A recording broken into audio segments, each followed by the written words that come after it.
راستی بود. راستی بود. ولی فتوانه. Allora, adesso non sei ogni giusto, dai. نه راستی بود.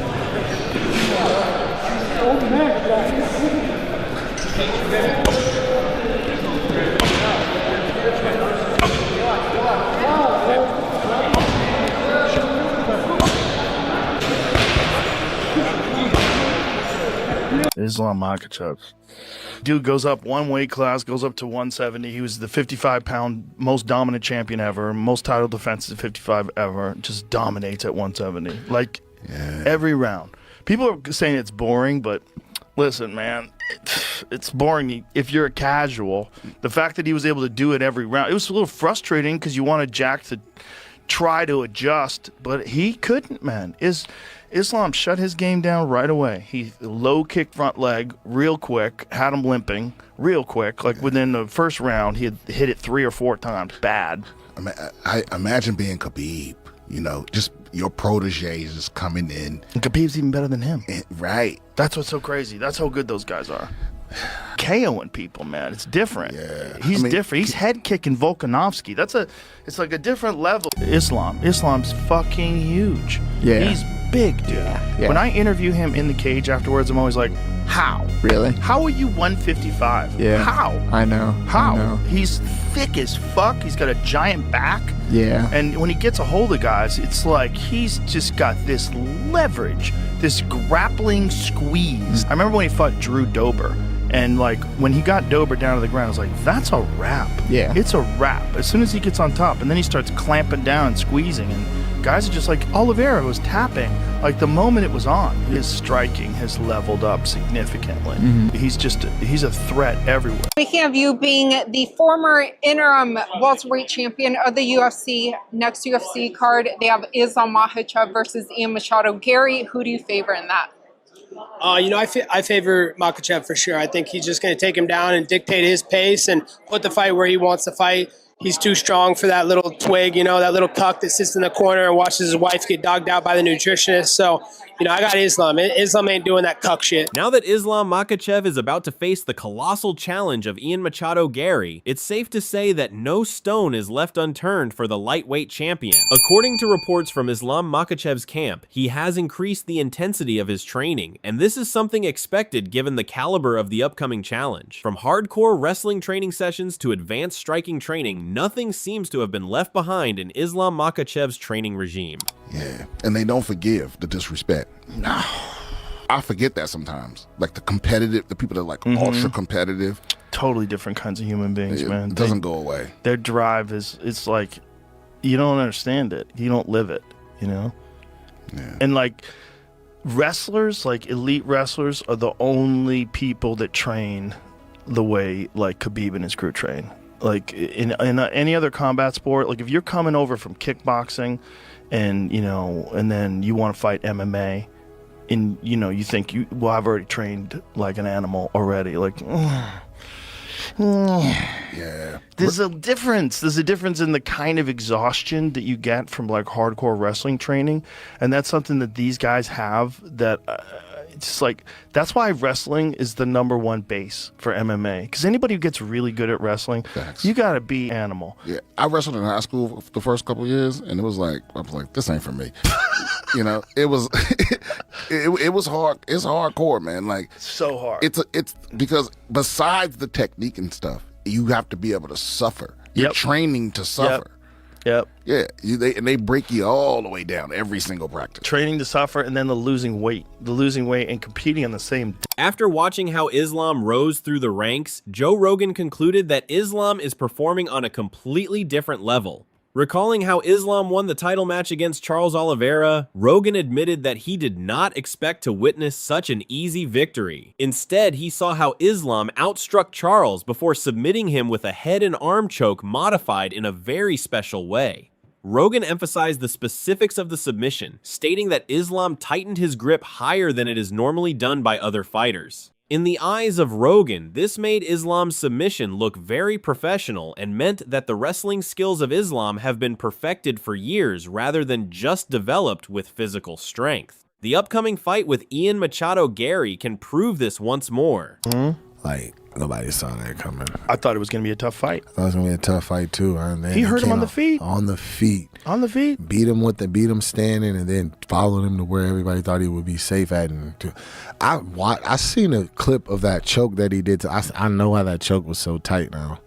So, because most people finish a head and arm triangle, they go into the elbow. The bicep, yeah. He went up higher. He went up higher, and then locked it here. Tighter squeeze into it. Well, I think his squeeze is just phenomenal. Yeah. Like, because if you see the way he tapped Drew Dober too, the same sort of situation, he gets guys on the ground and they just, I think it's just a next level power and squeeze. Some dudes just have next level squeeze and next level like grappling power, and he's developed that his whole life. He's also enormous for 155. He's about as big as you can get and safely make 100. Next, Rogan delved into how physically unique the fighting style of Islam is compared to practically everybody else in the sport. Rogan says that Islam is huge for the weight class and estimates that he probably carries around 190 pounds when he isn't cutting weight for fights. Daniel Cormier even showed Rogan one of Islam's choke moves, and Rogan admitted that the pressure was shocking even though it was just a demonstration. According to Rogan, Islam has an otherworldly lock that most fighters will never experience. Such powerful grappling has been a signature aspect of Islam's fight game all throughout his career and is likely to play a role against Ian Gary, who has never faced anybody like him. 55 pounds. I've never seen him in person. He's big. He's about 190. He looks to me like he looks to me like a welterweight. His choke must be otherworldly. Yeah. It must be otherworld. And I said, hey man, I go, his squeeze must, he goes, oh dope. I had him demonstrate a choke on me. And I thought it was gonna be fun. You know, like, show me how you do that. Show me how you do it. He goes, dude, grabbed a hold of me. I was like, oh, this guy's gonna choke me. And that's DC. Yeah, look at him, right? 2-division champion. But look at, crazy, man. The moment he gets to the side, watch this pass, clamps it down. Fast. Oh, they cut it. They cut a little snippet where he passes. Yeah. But it's once he passes, that's Charles just taps. Yeah. And he taps like that. Yeah. Rogan believes that Islam Makhachev is a real nightmare opponent for anybody, including Ian Machado Gary. For instance, Rogan stated that the way Islam dominated his opponents all the way up until he got to the welterweight division shows that he seems equally unstoppable at 170 pounds compared to the lightweight division, where he ruled. The former UFC lightweight champion impressed Rogan with how he quickly nullified any offensive attempts from his opponent using powerful calf kicks, proper pressure, and controlling every single round. Even though many fans viewed his performance as boring, Rogan believes that this was the case only for fans who are not that interested in the sport due to the skills that were demonstrated by Islam. Islam Makhachev. Dude goes up one weight class, goes up to 170. He was the 55-pound most dominant champion ever, most title defenses at 55 ever. Just dominates at 170. Like, every round. People are saying it's boring, but listen, man, it's boring if you're a casual. The fact that he was able to do it every round, it was a little frustrating because you wanted Jack to try to adjust, but he couldn't, man. Islam shut his game down right away. He low kick front leg real quick, had him limping real quick. Like within the first round, he had hit it 3 or 4 times. Bad. I imagine being Khabib, you know, just your proteges just coming in. And Khabib's even better than him. Right. That's what's so crazy. That's how good those guys are. KOing people, man. It's different. Yeah. He's different. He's head kicking Volkanovski. It's like a different level of stand-up. Yeah, Khabib said, you're going to be better than me. Crazy. Them Dagestani boys is here. When asked about Gary's frustrating movement and counter-striking style, Javier Mendez acknowledged that the challenger is tricky, elusive, and difficult to pressure.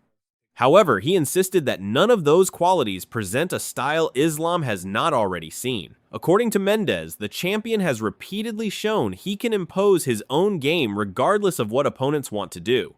Rather than allowing Gary to control the pace or distance, Mendez predicted Islam would be the one deciding where and how the fight takes place. For him too. Islam said this about Ian Gary style-wise. He's a tricky fighter. He told Red Corner MMA, he constantly runs away, fights on the back foot. His opponents always have to chase him. I wouldn't say he's an entertaining fighter from his perspective. Michael Morales, for example, He can wrestle, he goes forward, but he goes forward has nothing to do with Ian Gary. So what do you make of Islam's stance on Ian Gary? Like if you're in the gym right now, you guys are looking at the traps that Ian Gary sets, and the fact that he's kind of a frustrating guy to fight. It's hard to get the fight going. He almost makes people frustrated in that octagon and kind of wins rounds. What do you make of Islam's thoughts on Ian Gary and also just this challenge of overcoming this frustrating style that he brings into the octagon against you guys? Well, for Islam, like I mentioned, he's so good everywhere that he doesn't propose. I'm sorry, propose.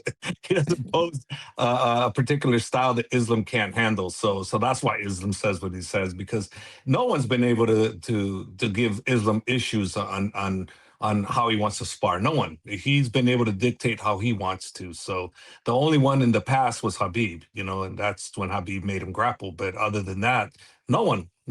And I've never seen it from anybody, and I don't think Ian's going to be able to dictate how the fight's going to go. I think he's going to have to fight where he can fight, but he's not going to dictate. He's not. Islam is going to cut him off. He's going to do whatever he needs to do what he wants. Although Mendes firmly favored his fighter, he stressed that Team Makhachev is taking Gary very seriously. He praised Gary's speed, reach, scrambling ability, and solid takedown defense, describing him as a dangerous opponent who cannot be overlooked. Even with those strengths, Mendes believes Islam has already faced similar challenges throughout his career in sparring sessions. As long as the champion enters the fight healthy, Mendes is confident Islam will have the tools needed to overcome Gary and successfully defend his title. Wants to do. It's going to be Islam's way, not Ian's way. It's going to be Islam's way. How that's going to happen, I don't know. We will wait to go into the fight, but we'll be prepared for him, and we're not underestimating him. We'd be foolish to do so because he's very tricky. He is long and he's fast. He's got good, he's got fast hands, fast kicks, and he's got decent takedown defense too. So he's always scrambling too. So he's not going to be easy. But I'm just saying, Islam has seen all of this before, so it's not like we're meeting somebody that we haven't met in sparring gym, or actually he hasn't sparred anybody like that in a real fight. He has. So we're fine. We're going to be fine with him. As long as we're healthy and the Islam that I have, that's who he is right now, we'll be fine. Dustin Poirier acknowledged that Gary would likely defend the belt more frequently and give deserving contenders their opportunities. He even admitted that Michael Morales remained one of the most intriguing future matchups in the division because of his size and physical advantages.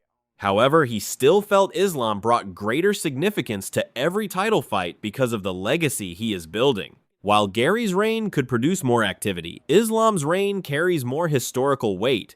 I mean, it depends on what lens you're looking through, right? If you're looking through this from, let's get the division back on track and let's let the number one contenders fight and let's let the welterweight title be defended a little more frequently, then he's not wrong, right? Because with Ian as champion, like, Michael Morales is going to get his day in court. He's going to fight for the belt. Like, this is what we want. This is what you did, this whole little mini tournament, and Michael Morales was far and away the best dude. Like, he had the best performance, the best finish. And to me, like, stylistically, he is the most intriguing matchup for Islam Makhachev. Like, I'd probably still pick Islam to win, but, like, Islam's he's essentially fighting a heavyweight. Like, he's fighting a 230-pound dude come fight night. And I know Islam's not a small guy, but Morales is an absolute monster for that division. So I am incredibly intrigued by that matchup.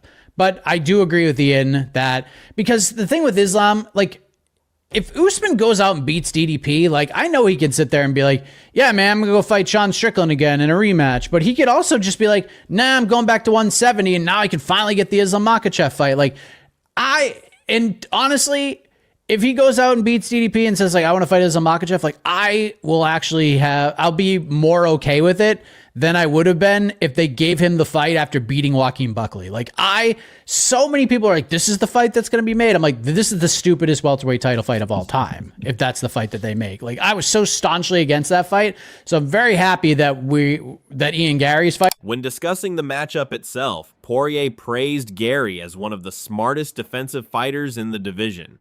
He explained that Gary's greatest strength is his ability to neutralize opponents rather than overwhelm them. Comparing his approach to a game plan designed to remove an opponent's best weapon, Poirier said Gary consistently forces elite fighters out of their comfort zones.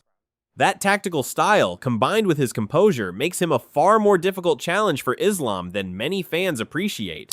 I mean, it's definitely an interesting fight. You have two of the better defensive-minded fighters in the division. Like, I know Islam's only had one fight in the division, but I mean, he completely neutralized JDM, and that is not easy to do. I mean, Carlos Prates just ran his ass over, but Islam beat him in a different, more dominant way.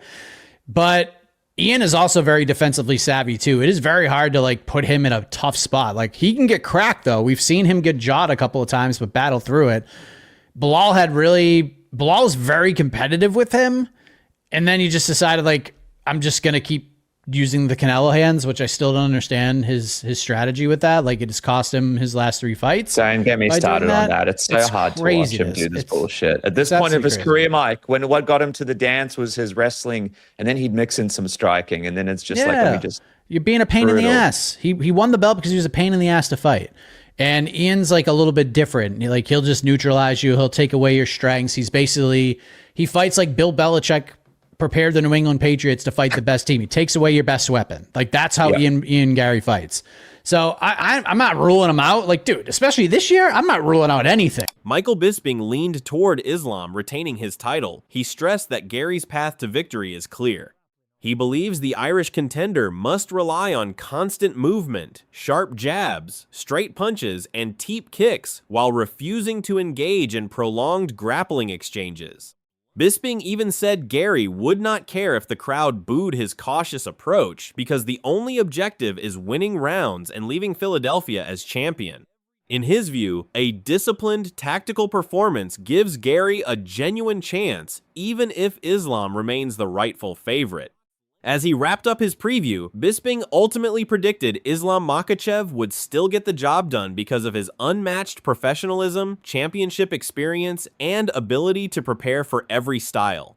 However, he repeatedly warned against overlooking Ian Gary, saying this is not a one-sided matchup. He believes Islam will enter with a smart game plan and should win if he performs at his usual level, but he also made it clear that Gary is skilled enough to make the champion work for every minute of the fight. This was what some of the top people in MMA had to say regarding the upcoming fight between Islam Makhachev and Ian Machado Gary. Though many believe that Makhachev will retain his belt, others feel that Gary is capable of shocking the MMA community by pulling off an upset win. With a combination of Islam's superior wrestling skills and championship experience matched against Gary's physical stature, mobility, and fight IQ, this has become one of the fights of the year.